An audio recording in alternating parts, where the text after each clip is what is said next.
Hola amigas y amigos, buenos días, buenas tardes, buenas noches a todas mis suscriptoras y suscriptores que os encontráis repartidos a lo largo y a lo ancho de este mundo.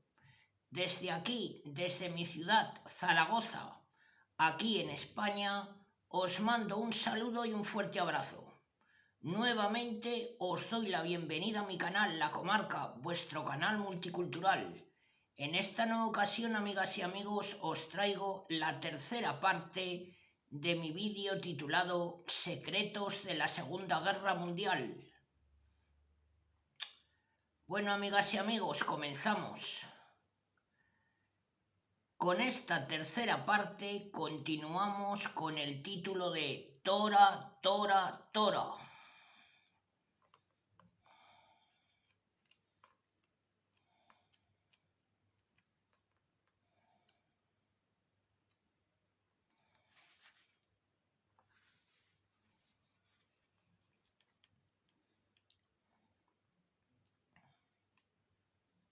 A Yamamoto le hubiera encantado mandar la nueva flota personalmente, mas como su presencia era indispensable en el puesto en el que estaba, el cargo recayó en el vicealmirante Chuichi Nagumo, por razón de la antigüedad en el servicio, principalmente. Nagumo era un marino de la vieja escuela, falto de imaginación e iniciativa, pero de reconocida autoridad en el arte de navegar y en las maniobras navales. Ningún suceso en su larga y honrosa carrera se había relacionado en lo más mínimo con la aviación, y cuando le informaron acerca del plan de Pearl Harbor, se quedó estupefacto. Por el momento, el flemático Nagumo se consoló pensando en la improbabilidad de que se pusiese en práctica un plan tan temerario. En primer lugar, la guerra con los Estados Unidos no era en modo alguno una cosa decidida. Las negociaciones con ese país seguían adelante. Con su bien calculada simulación, el Japón continuó esas conversaciones hasta el momento en que cayeron las primeras bombas. Segundo, Yamamoto había abusado de su autoridad al tomar la iniciativa de un plan semejante. El planeamiento era una función que correspondía al Estado Mayor de la Marina, a no ser que este organismo aprobara dicho proyecto, cosa que parecía bastante improbable. El plan de Yamamoto estaba condenado a empolvarse en los archivos secretos. Pese a las esperanzas de Nagumo, continuaba la marcha inexorable hacia la guerra. A finales del mes de julio, los japoneses establecieron un protectorado en la Indochina francesa, y sus tropas del nuevo orden, que ya ocupaban el norte del país, efectuaron un rápido movimiento para apoderarse del resto. Pocos días después, el presidente Franklin Roosevelt congelaba todos los bienes japoneses en los Estados Unidos, prohibía a los barcos nipones cargar y descargar en los puertos norteamericanos, y habiendo ya suspendido los despachos de hierro y chatarra el otoño anterior, proscribía también las ventas de petróleo norteamericano al Japón. Inglaterra y Holanda tomaron medidas similares. Ya está declarada la guerra económica, decía un periódico japonés. No es difícil imaginar lo que vendrá después. El día 6 del mes de septiembre, el emperador Hirohito citó a los estadistas japoneses a una junta especial, reuniéndose en torno de una larga mesa rectangular en el salón número 1 este del Palacio Imperial.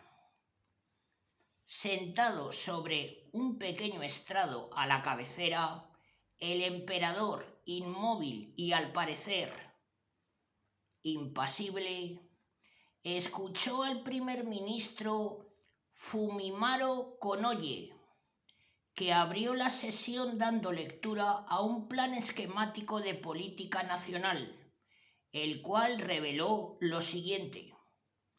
Primer punto. El imperio, para alcanzar sus fines económicos, estaba resuelto a correr el riesgo de una guerra con los Estados Unidos, Gran Bretaña y Holanda. Los preparativos para esa guerra quedarían terminados a finales del próximo mes de octubre. Segundo punto. Hasta esa fecha provisional de ruptura de hostilidades, el imperio seguiría tratando de lograr sus demandas por medio de negociaciones. No obstante, las exigencias mínimas del país condenaban las negociaciones al fracaso, puesto que su logro aseguraba al Japón un imperio poderoso, en tanto que los Estados Unidos, Inglaterra y Holanda quedaban con las manos virtualmente atadas en el extremo oriente. Uno a uno los altos jefes se fueron levantando para dar su opinión. Todos hicieron hincapié en la necesidad de proceder con urgencia. Japón tenía que actuar mientras pudiera disponer de las reservas almacenadas de materiales indispensables, ya que con la hostilidad de la Gran Bretaña y el embargo de los Estados Unidos era imposible surtirse de nuevo. El general Teiichi Suzuki, por ejemplo, observó que quedaba provisión de petróleo para solo poco más de un año. El último en hablar fue el vocero del emperador, el barón Yoshimichi Hara. El Plan General de Política Nacional, dijo, da la impresión de que se concede gran importancia a la guerra y se relega la diplomacia a un segundo plano. ¿Estoy en lo cierto al creer que se está haciendo todo lo posible para resolver la situación por los medios diplomáticos? Hubo un breve silencio. Luego el almirante Koshiro Oikawa, ministro de Marina, aseguró en breves palabras que así era, pero al parecer no estuvo convincente. Poco después, con gran sorpresa de todos, se levantó el emperador para dirigirles la palabra. Nunca jamás se había dejado oír Hirohito personalmente en una conferencia imperial. No obstante, allí estaba de pie el símbolo viviente del imperio, el 124 emperador del Japón, irradiando su divina luz. Sacó del bolsillo un poema titulado Los cuatro lados del mar. escrito por su abuelo el emperador Meiji, y en medio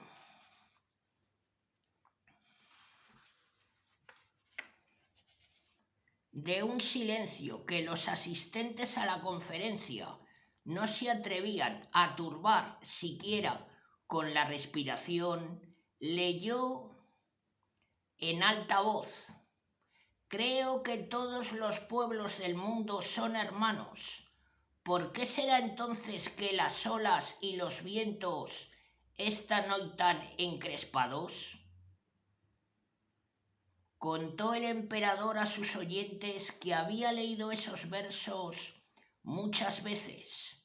¿No sería posible adoptar en el presente el ideal de paz internacional de su abuelo?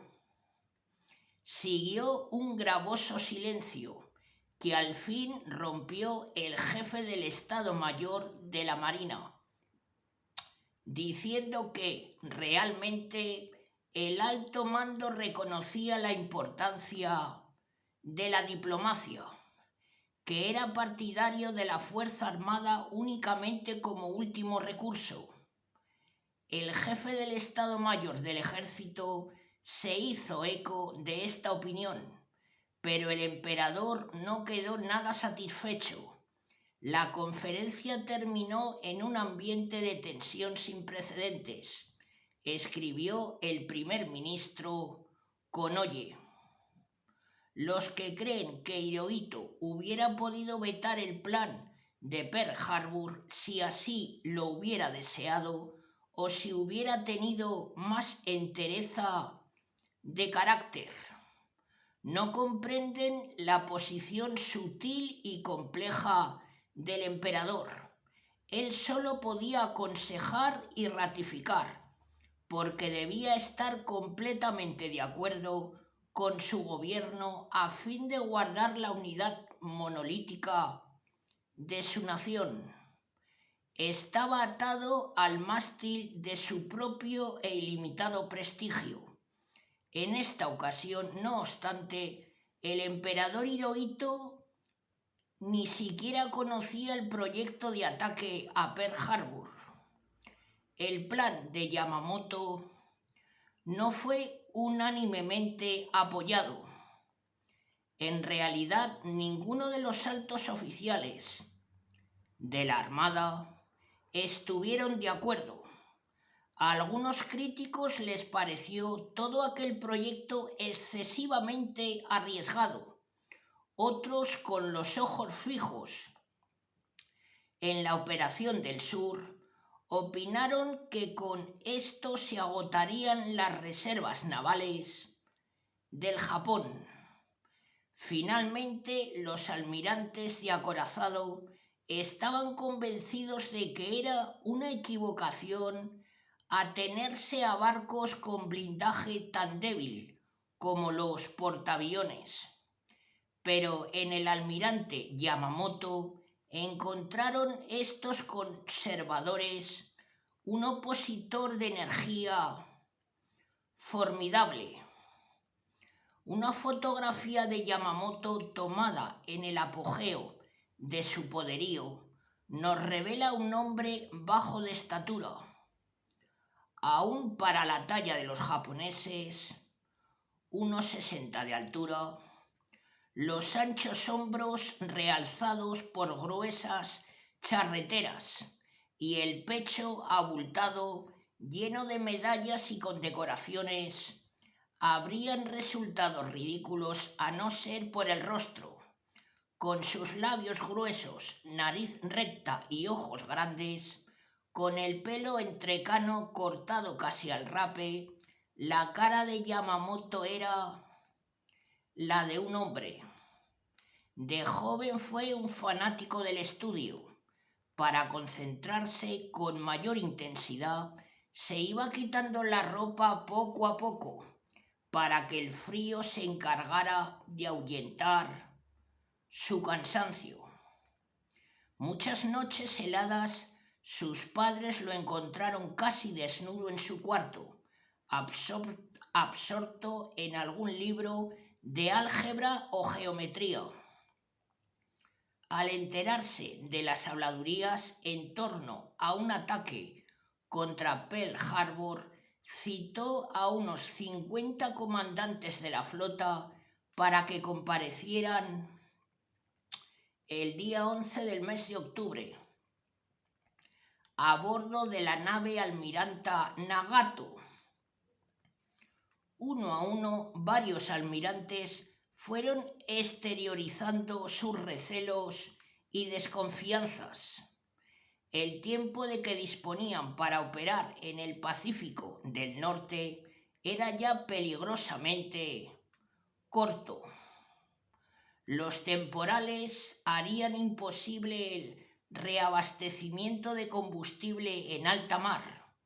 Además, había que vigilar a la Rusia soviética. Hasta el mismo almirante Onishi, a quien Yamamoto había hecho su confidente en el mes de enero, creía entonces que el plan era imprudente dadas las fuerzas de portaaviones que tenían. Los últimos rubores del crepúsculo se habían desvanecido casi en el horizonte cuando se puso de pie Yamamoto. Comenzó hablando despacio, pero con decisión inequívoca.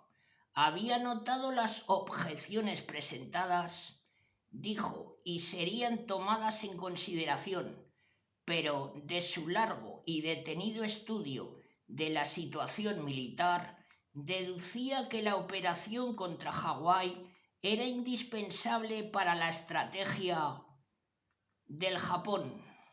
Sin ella fracasaría la incursión contra el sur.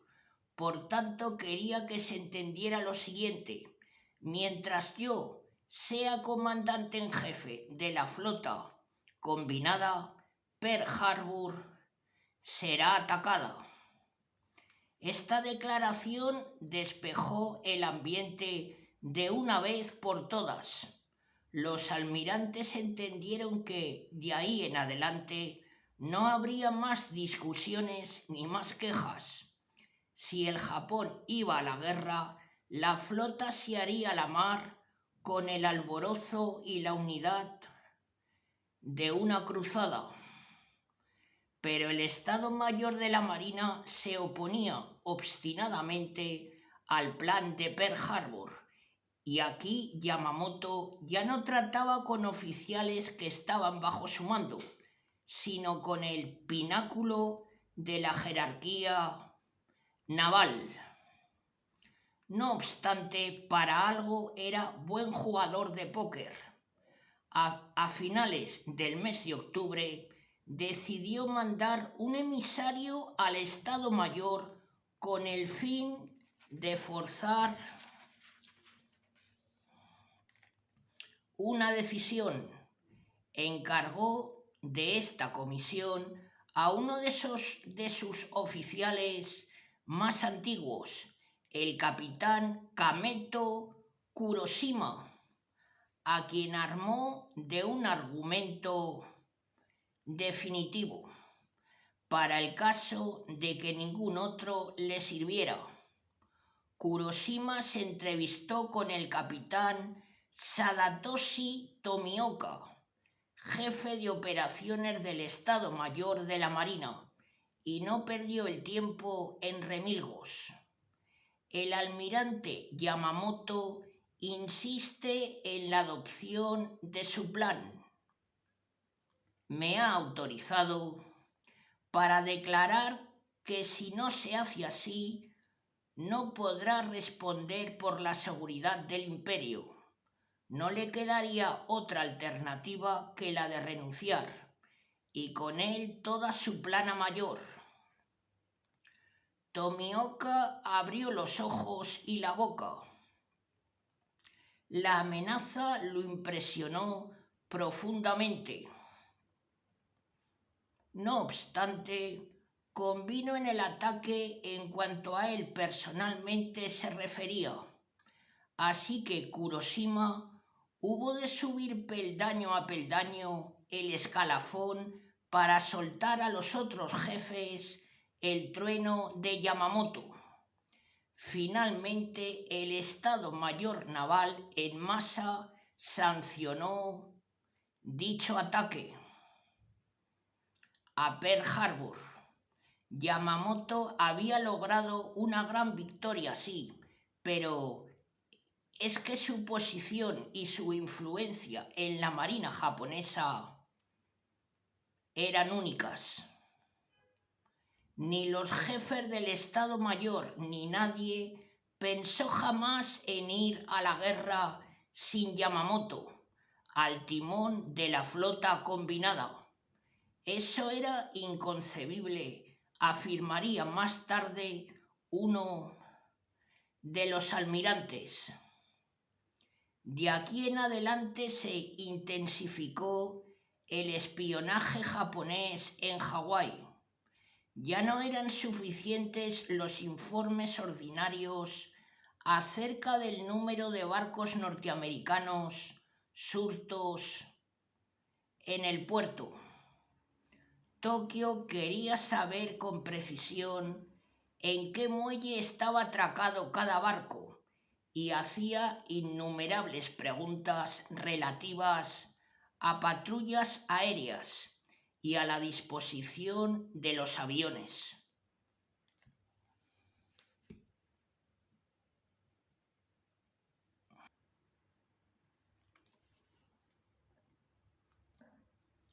La mayor parte de esta información se obtenía por medios perfectamente lícitos. Con solo mirar, ciertos miembros del consulado japonés en Honolulu formaban un competente equipo para el oficio, y entre ellos sobresalía un joven escribiente que se hacía llamar Tadashi Morimura, aunque su verdadero nombre, no obstante, era Takeo Yoshikawa, y había sido alférez en la Marina Imperial. Cuando Yoshikawa llegó a Hawái el día 28 del mes de marzo del año 1941, se presentó al cónsul general Nagao Kita, diplomático de carrera recién trasladado a Honolulu para trabajar con él. Al examinar a su nuevo subalterno, Kita se encontró con un jovenzuelo bien parecido, de mediana estatura, que no representaba los 29 años que tenía, totalmente distinto del superespía que él se había figurado. En efecto, le pareció conmovedoramente ingenuo, uno de aquellos chicos a quienes los hombres mayores suelen llamar hijo, de los que se hacen lenguas las damas de cierta edad y que alborotan a las adolescentes. Nunca había tenido experiencia como agente secreto y además había perdido la primera falange del dedo índice. Precisamente la clase de desfiguración que en cualquier momento podría traicionarlo. Kita desconfió de que ese fuera el hombre llamado a desempeñar tan delicado trabajo. Pero en Tokio no cometían esa clase de equivocaciones. Su misma falta de experiencia era para Yoshikawa una ventaja, ya que nunca había aparecido su nombre en las listas de agregados diplomáticos y no despertaría la curiosidad de los agentes de contraespionaje norteamericanos. Y su preparación era ejemplar. Procedía de una familia modesta, Su padre era policía, asistió a la Academia Naval y sirvió un año como alférez hasta que hubo de retirarse de la Marina por enfermedad. Bueno, amigas y amigos, hasta aquí esta tercera parte de mi vídeo titulado Secretos de la Segunda Guerra Mundial. Muy pronto os traeré la continuación. Si os gustan esta serie de vídeos, agradeceré lo apoyéis con vuestros likes para que pueda YouTube difundirlo entre más personas. Bueno, amigas y amigos, os mando un saludo a todas y a todos. Hasta muy pronto.